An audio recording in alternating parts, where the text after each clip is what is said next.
วิบากกรรมน้ำเมามหาโทษปัญหาสังคมในปัจจุบันนี้ล้วนเกิดจากความวุ่นวายสับสนความซัวห้ายเปลี่ยนมาเป็นสิ่งที่ดี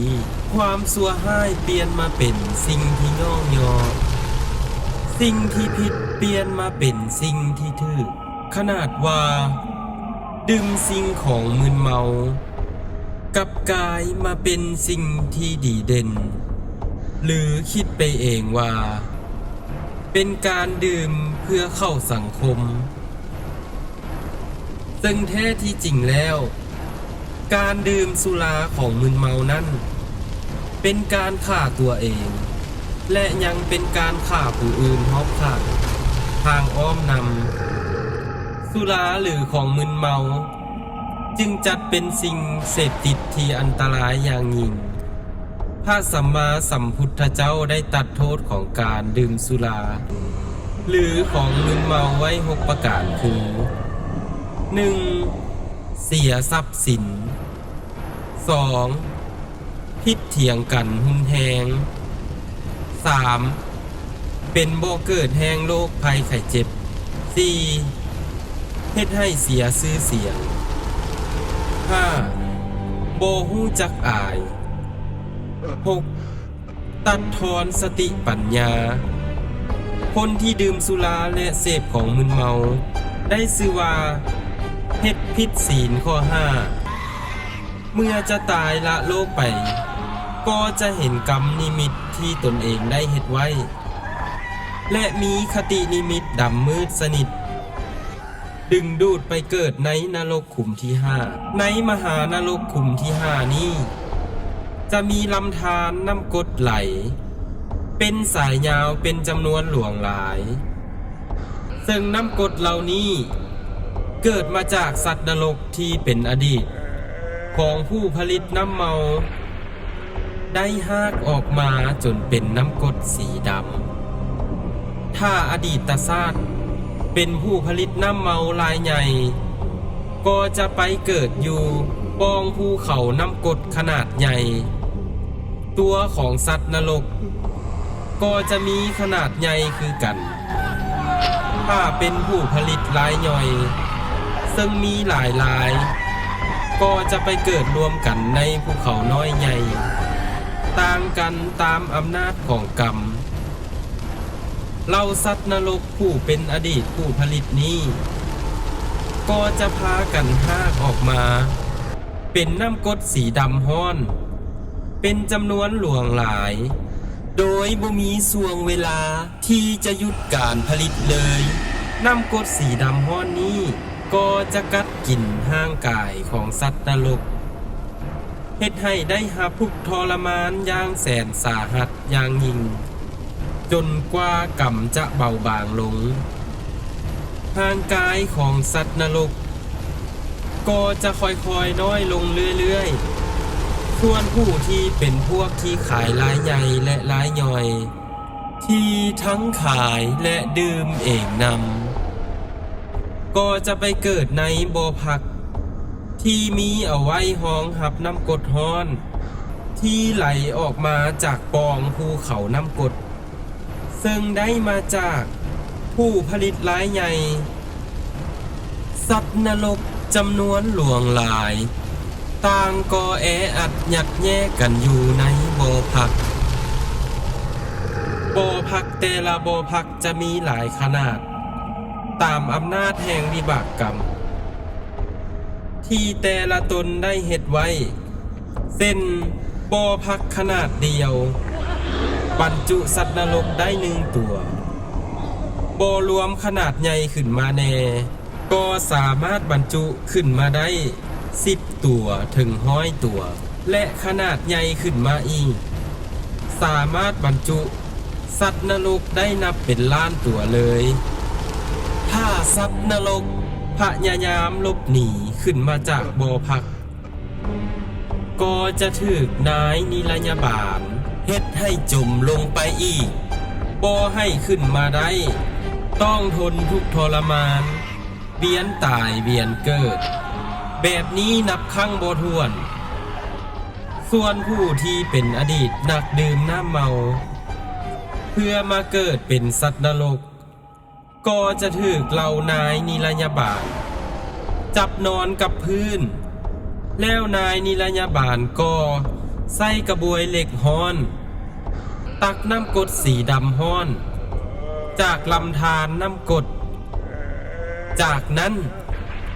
ก็นำเอาน้ำกรดมาหายใส่ปากจนเต็มท้องน้ำกรดก็จะกัดกินห่างกายของสัตว์นรกจนแหลกจนตายไปในที่สุดสัตว์นรกจะตายแล้วตื่นแล้วตายนับครั้งบ่ถ้วนสัตว์นรก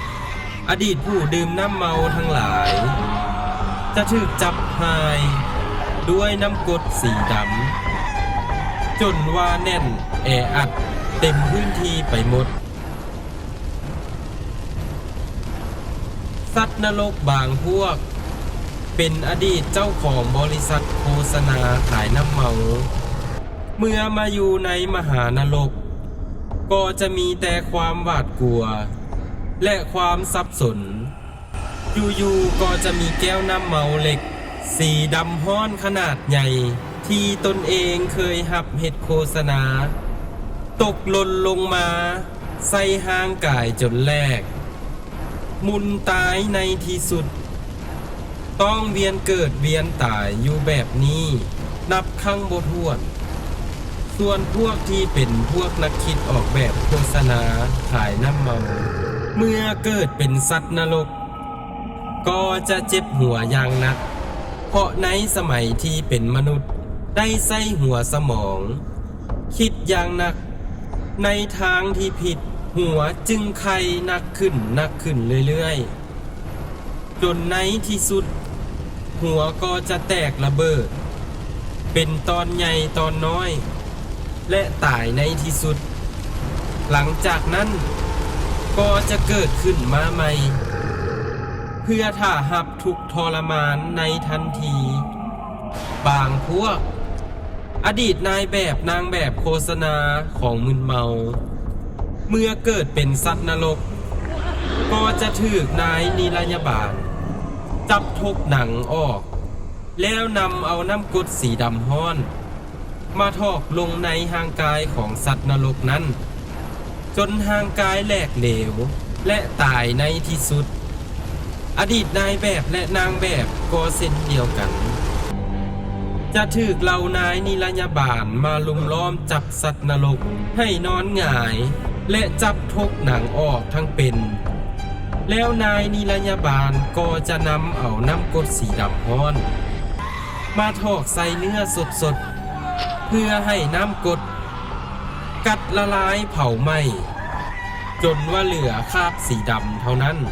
ถ้าเป็นอดีตผู้ให้การสนับสนุนเผยแพร่การดื่มน้ำเมาเมื่อเกิดเป็นสัตว์นรกก็จะเจ็บตาทั้งสองข้างอย่างยิ่งดวงตาจะเจ็บขยายออกเพราะเป็นผู้สนับสนุนเผยแพร่การดื่มน้ำเมาให้ขยายออกไปแล้วในที่สุดดวงตาของสัตว์นรกก็แตกระเบิดออกน้ำกรดสีดำก็ไหลออกมากัดกินห่างกายของสัตว์นรกจนแหลกเหลวตายในที่สุดเมื่อสัตว์นรกหมดกรรมจากมหานรกก็จะแล่นหนีผ่านการจับกุมของนายนิรยาบาลไปได้ในที่สุดโดยแล่นผ่านมหานรกเข้ามาสู่ภายในอาณาเขตอุสธนรกซึ่งจะมาเหล่านายนิรยาบาลทั้งหลายมายืนปักหลักท่าหับอยู่สัตว์นรกจะถูกจับตัวและแกไปโยนลงในแม่น้ำกรดสีดำฮ้อนใสใหญ่เหล่าสัตว์นรกต่างก็พยายามลอยในน้ำกรดได้หับทุกข์ทรมานอย่างหนักเวียนตายเวียนเกิดนับครั้งบ่ถ้วนและนี่เป็นตัวอย่างเพียงแต่น้อยเดียวของทันทรมานในมหานรกขุมนี้ซึ่งจะมีทันทรมานอื่นอีกอย่างหลวงหลายเฮาจะสังเกตว่าในมหานรกขุมที่5นี้ มีการทรมานสัตว์นรกในทุกรูปแบบ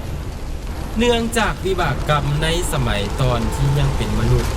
ได้มีการผลิตจัดจำหน่าย และเสพสิ่งของมึนเมา จนเฮ็ดให้ห่างกายที่มีไว้สร้างบุญสร้างบารมี กับถูกสิ่งเสพติดมึนเมา มาทำให้ระบบภายในห่างกาย จนเสื่อมประสิทธิภาพ และตายก่อนวัยอันสมควร ดังนั้น ถ้าไผยังติดสิ่งเสพติดมึนเมาต่างๆ ก็ควรจะเซาอย่างเด็ดขาด ถ้าไผยังบ่เคยดื่ม หรือเสพก็อย่าไปลอง ควรรักษาห่างกายนี้ไว้ให้ดี เพื่อจะได้สร้างบุญสร้างบารมี ไปได้ดน